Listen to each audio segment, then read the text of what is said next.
Hi everyone, Assalamu alaikum. Let's continue our examples. We will now go with this example. It's run a module from Okapi manually with a remote Okapi. It's the same like the previous one.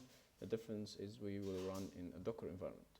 The most use case for this one is if you want to make sure that the Docker container runs correctly. So when you deploy that module, it will be deployed in a Docker container. So you will make sure that everything works fine before you submit your PR to the reviewer. And the other use case, if you if you change something in your Docker file, so you test it, you want to test it, so you can do it in your local machine, and here we will do it in this video. Okay, let's go to this file. It's a documentation how we can run our Docker file locally. We have a mod inventory as an example. We have here 2 steps. These are not that important. The first step is building a Docker file running the container. And as you see, we will tag the build, the Docker file with our module name. And when we run that module, we will publish our ports, will be 8081. And if the module doesn't expose the default port we use, we can add this environment variable, JDK Java options, where we specify the port options directly in our environment variable, which will be used in the Java application while running the module. And also our environment variables needed for the module to run, to start up, database environment variables and Kafka as well. And each module could have different environment variables, so you will change these according to your own module configuration. And after that we can see the logs, and finally we can stop and remove everything after we finish our test, or if you want to rebuild again from the start. So let's test it. Now we will build the module. It didn't take much because I did it before.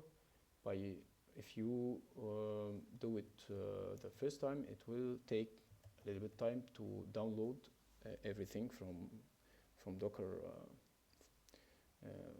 from the cloud. And now we will run the Docker. It did run successfully, as you see here. Let's see the logs.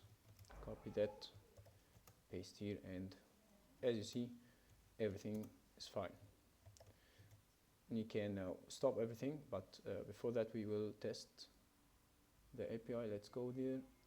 The first step after running the module, specifically if you run it the first time, you want to enable that module locally because you want to create the schema in your database.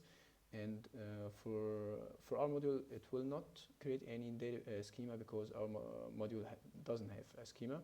But for other modules like mod inventory storage, it will has a schema. So you will need to enable the module first.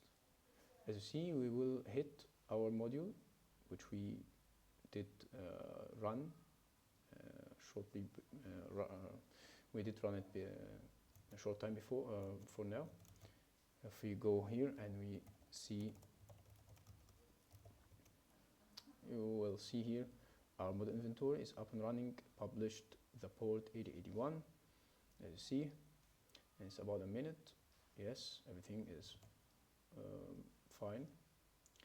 And now we will log in to our Okapi folio snapshot with our username, deco admin, and password admin. Let's do it.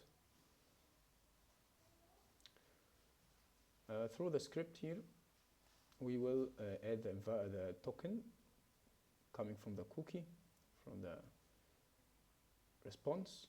We will add it in an environment variable so we can directly go there and start using that module. Let's go back to the body. Here we have our three required Okapi headers. When we run locally, as you see here, we hit the Docker container directly, our module in our local machine. So we need the tenant token and URL. Instead of token, if you use the new approach, login approach, actually we should have here a copy header. It's not here right now, so we can freely use the old header, the old way.